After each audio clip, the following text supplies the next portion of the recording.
Very wrong move. Ibang sinasabi, ibang ginagawa. Dapat yung magsabi ka ng gano'n na mahal mo ang bayan mo, suportahan mo yung approach mo. Hindi officially nag-start ang kampanya ngayon. At yung aming official na 2 days past. Sir, bakit dito niyo po napili sa Diocese of Cubao na simulan yung kampanya dito sa simbahan?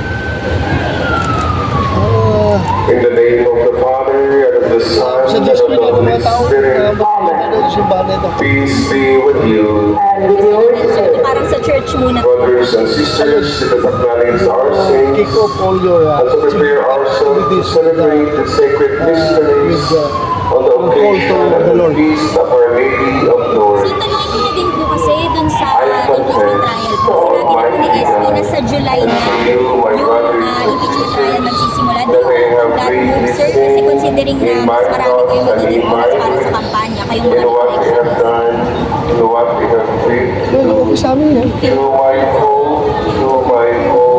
to my most grateful Sabihin na, soul. anytime mula po. Therefore, I ask the Blessed Sunod Mary na kami kung ano yung decision ng leadership sa Senado.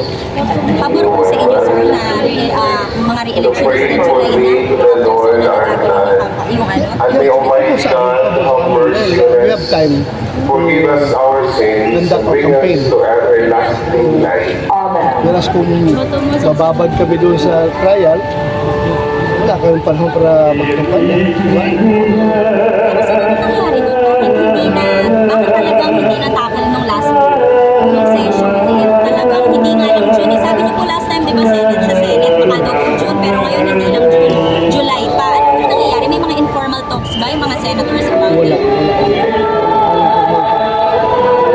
Just rely on the wisdom of our Senate President. But sir, nagkausap ba kayo ni former President Duterte about this issue? You know, the possibility that you will be part of the trial of impeachment ng kanyang anak. But your stand remains the same. Wala ka, your stand remains the same on the impeachment complaint. What stand?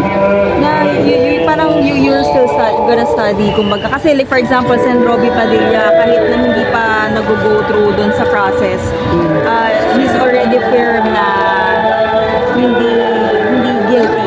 Kailangan view ko dyan is yung impeachment kung yan ay nakakabuti sa bayan, kung yan ay nakaka-address sa mga problema na kinakaharap natin bansa, maganda sana yan, priority talaga natin yan. It will further divide the nation, then sana huwag na lang.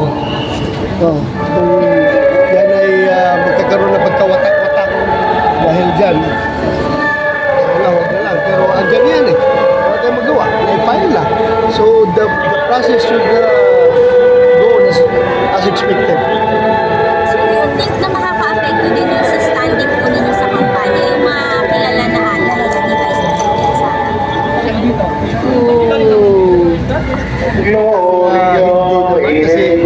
Fix naman talaga eh. The battle line has been drawn. Kung doon ka. Kung saan ka, doon ka. Yun naman yan eh. Do you think? Kung walang impeachment na mangyayari, yung mga ayaw sa amin, buboto kayo sa amin. I don't think so. Do you think kung walang impeachment na mangyayari, yung mga diehard na Duterte votes, bubuhat na kanila? I don't think so. Again, kung sino bumoto sa'yo, sino ayaw bumoto sa'yo, But sir, satisfied ka dun sa stand mo sa survey? sa? Sa survey. Are you satisfied with your standing? Sabi ko sa I may be satisfied or I may not be satisfied, but kahit na lang natin yung resulta ng elections, at least may guide ka dyan sa survey na yan. Kung kailangan mo mag-step up, you have to step up based doon sa survey. Guide mo lang yun. Sir, ano plano niyo po this campaign? Paano kayo mag-step up na?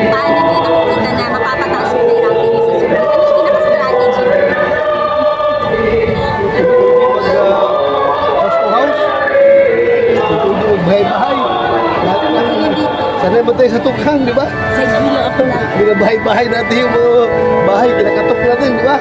O, so, pwede rin gawin yun. Ang style, sir, na pagbabahay-bahay Oo, namin sa apartment. tukhang talaga. Tuktukan mo. Knock and plead. Tukin mo yung pintuan ng bahay, mag-open, smiling, you plead. Pwede ba rin yung kung ibutok? Ganon. Pero kung pag-open ng bahay, nakasimangot, ay sorry po, alis ako. Pero sir, di ba yun parang baka naman maano na naman kayo ng critics na parang binabalik pa yung medyo masakit na loob ng tukang because of the critics. Whatever, kung sino man yung ayaw ng tukhang, whatever, ayaw ng tukhang, ayaw mo talaga bubuto sa akin yan. Pero yung nagustuhan yung tukhang, bubuto talaga sa akin yan. But sir, yung ICC investigation na sinasabi, it doesn't bother you while campaigning now na it might affect your Why bother about ICC na papahuli na nga sila ni President Trump doon sa Amerika? Lahat ng mga nag-facilitate ng pakikialam ng ICC sa mga allied countries ng US, pinapahuli na nga, pinapa-aristo na nga, pinapakasuhan na nga. So why bother about ICC? You don't think that will affect your results ng election? Standing In what way? In what way? mga yung ICC probe, sir, will it negatively affect your campaign? People are not dumb. People are listening about recent developments all over the world. Kita ko ng mga tao na ayaw nga ng US sa ICC, naguhuli na sila, bakit pa sila mapapapur sa ICC? Ang papapur sa ICC yung talagang galit sa amin ni Duterte. Sir, Si Duterte. Sir, yung stance on the West Philippines, kasi recently, nagkakaroon nga po ng malapit na action na yung mga demonstration ng China sa bansa. Ano po ang comment natin ako? Ang gobyerno ng Pilipino, galit ako.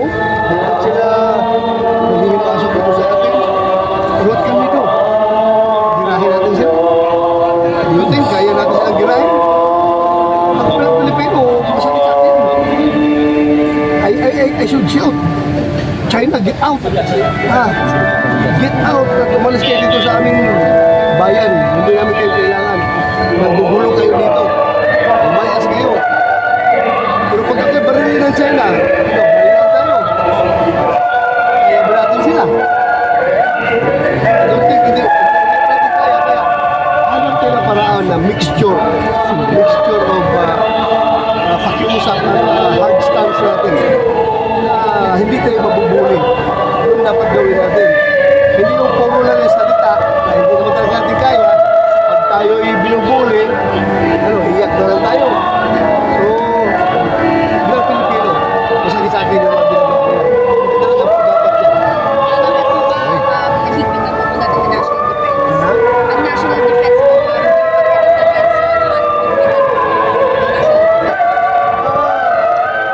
First and foremost, supportahan natin yung AFP modernization program. Pero what did our legislators do? Instead na supportahan, pinapakasan ko ng 15 billion yung AFP modernization program. At pinariyot yung pera. Pinariyot yung sa mga atap, mga ayuda para pag-eleksyon. So, very wrong move. Ibang sinasabi, ibang ginagawa. Dapat yung magsabi ka ng gano'n na mahal mo ang bayan mo, suportahan mo yung armed forces mo. Hindi kay bawasan mo yung pundo ng armed forces. Grant us a merciful God. Thank you, sir. Thank you, sir. Protection in our weakness. Thank you.